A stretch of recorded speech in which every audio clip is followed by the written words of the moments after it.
Hey everyone, welcome back to the channel. I'm going to be talking off the top of my head today, and I'm going to be talking about basically this intuition that we ADHDers have, neurodivergent people, right? We just kind of are prophetic. I've really been thinking about this lately, and I was actually laid off. Okay, well, sorry, I take it back. I wasn't laid off from my job back in 2008. I was in sales with McKesson Corporation. I worked for this subsidiary company called Z Medical, and we used to drive the medical van around, and I would restock industrial places like first aid cabinets and sell them classes and oxygen and eye wash stations, like all that kind of stuff, safety and first aid and medical and stuff like that. So great job. One of my favorite bosses of all time. She would come out and work with me. We would have a hoot. We would drive all over the place because I had an amazing territory because I was in Savannah, but I was able to go all the way up to, I was able to go to Hilton Head, South Carolina, Bluffton, all the way down to some parts of Florida and all up the coast. So I was always a coastal drive for the most part. I did have like Vidalia and some small towns, but the point was it was just an amazing job. And I had a free vehicle. You know, I had my van that had all my stuff in it. So it was a free vehicle, great commissions. I was probably one of the top salespeople at the time. I won a couple awards, if I remember correctly. But the point is, I had this intuition that something was going to change. And on top of that, I had just had two babies back to back because my younger children are only 14 months apart. So I had my son in the May of 2007 and my daughter in August of 2008. And guess what happened in September of 2008? The economy completely collapsed.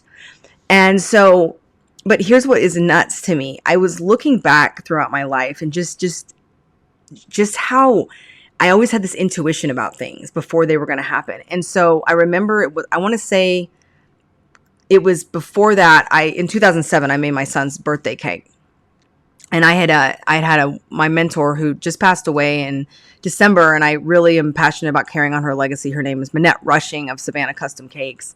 Master sugar artist, just incredible woman, incredible sugar artist, cake maker, and just a person and just a businesswoman, just an amazing human being.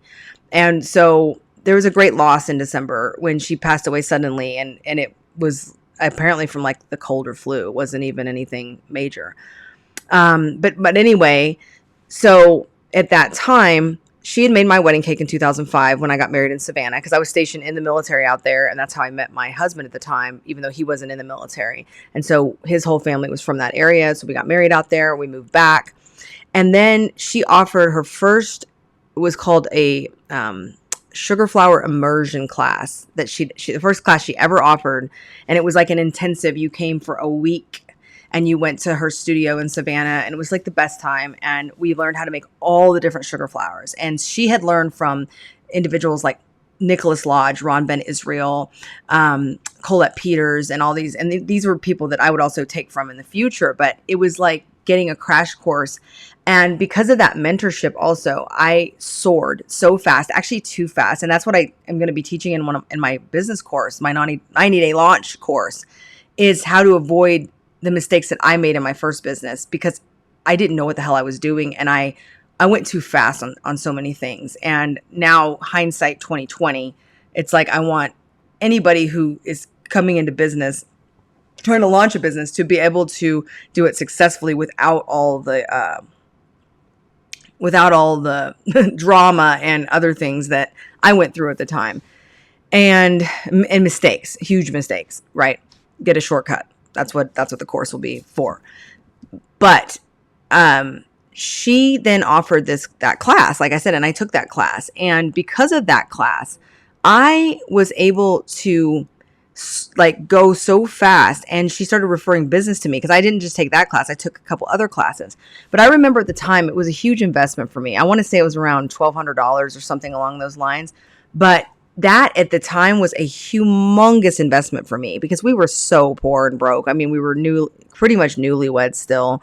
We already had 2 children coming into the marriage because we adopted my nephew and my daughter from a previous relationship my husband adopted. So we were just not doing good financially. And then, of course, the economy collapsed. But I just had this intrinsic feeling that something was going to happen even way before that. And like, so there was like a fire underneath my butt that I need to get this cake thing going. I need to just do this. And I'd always been very entrepreneurial. I had kind of a little business thing back in Oklahoma, but it didn't really ever take off per se. And I had been in sales, so I knew how to like market myself. But in 2008, in September, I go back, I think in October, I think it was, or something. It was like 6 weeks after my daughter was born in August. And my sales were just pathetic. I mean, nobody was buying. Everybody was canceling. It was terrible.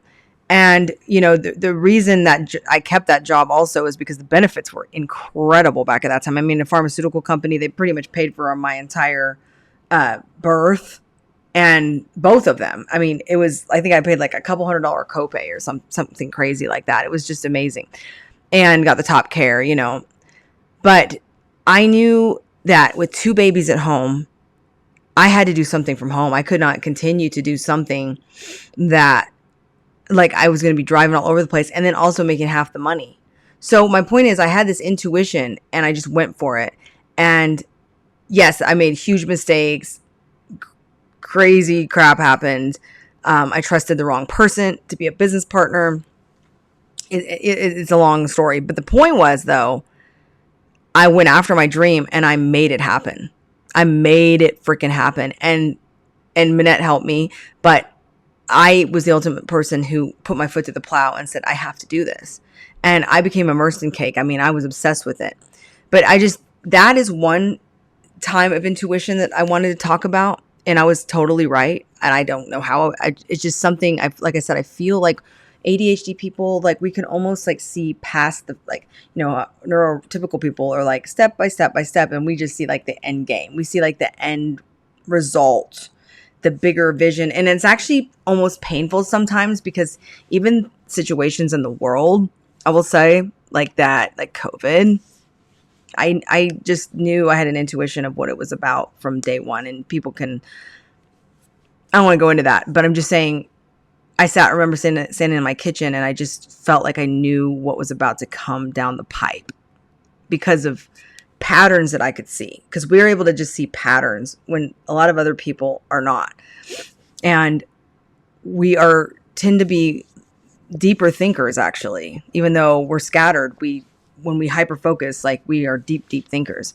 So the second scenario, there's been many throughout my life, but this is just most recent.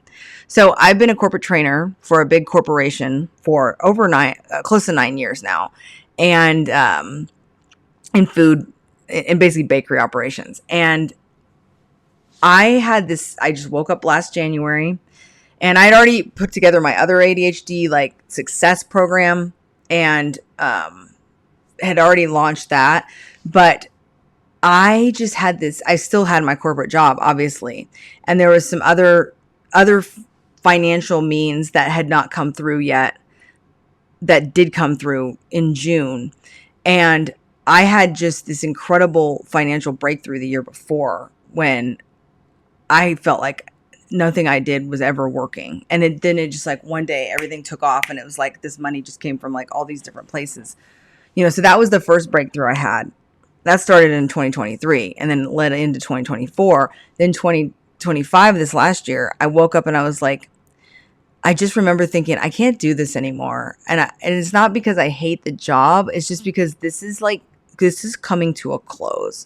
I don't know why I feel this way, but I just do. And I remember telling my husband, he's like, well, I mean, what are you going to do? Just quit? I'm like, no, but I happened to just open up my phone and I had talked to my previous friend that was in the Army with me. It was in the Army Soldier Show with me. And he's been a flight attendant for 8 years with a really good company, with a really good airline. And I just had this like intrinsic feeling to just open my phone, and it was this specific company, and I just did, and they were hiring. And so I did the interview. I passed it. I passed the in-person. I passed training.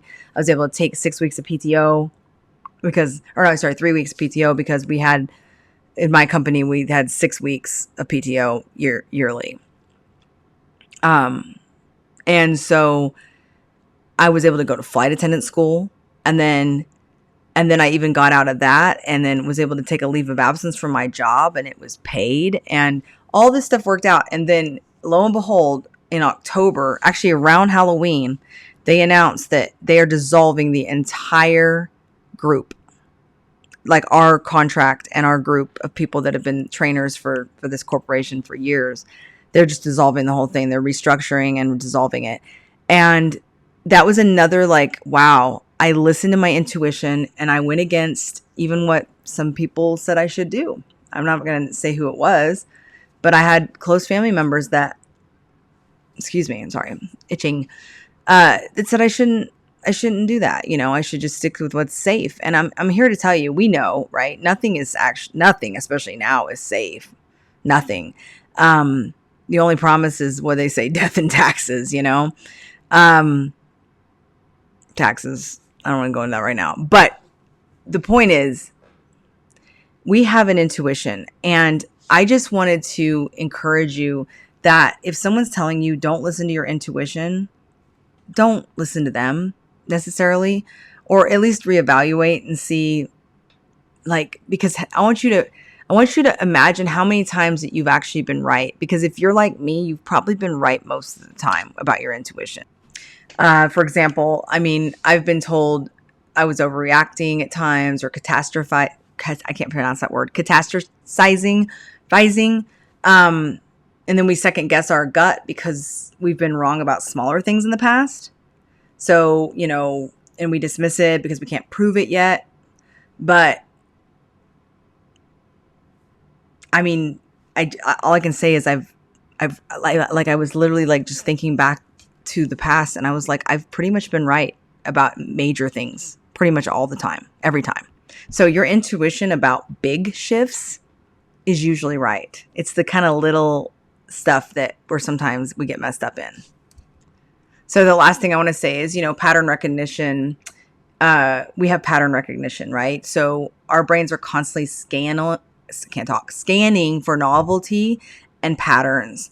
And we notice like micro changes that other people miss. Like I'll notice emotions with people. I'll just notice, like, I'll be hyper aware of like people's just little changes with people.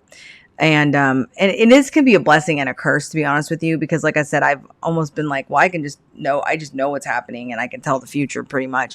And while everyone else is like trying to figure it out, and I'm just like, yeah, this is what's going to happen. And I can say, I won't say the situation, but I knew politically some of the stuff that was going to happen. I just knew, like, I felt it, even when everyone told me like, there's no way that's going to happen. And I'm like, yeah, it did, you know, 6 years later. And so, you know, it's not like an arrogant thing. It's sometimes it can be a curse, because some things you just realize you don't want to really know, you know, because it's like, I'd rather just not know about this and just kind of like be ignorant. Like they say, ignorance is bliss at times, right? But yeah, we pick up on body language, and we pick up on tone shifts, energy changes. We literally pick up on like everything. And a lot of us had to, you know, we grew up with a lot of rejection, and because of our hyperactivity and everything. And so we have to read rooms to stay safe, you know? So I just wanted to encourage everybody today. This is just kind of like I said, off the top of my head, but use that ability, you know, to do great things. And don't let people tell you that, you know, you're just negative or you're too much, just because you can see things that people can't see, right? So anyway, I hope that was helpful, and I'll see you guys in the next video. Bye-bye.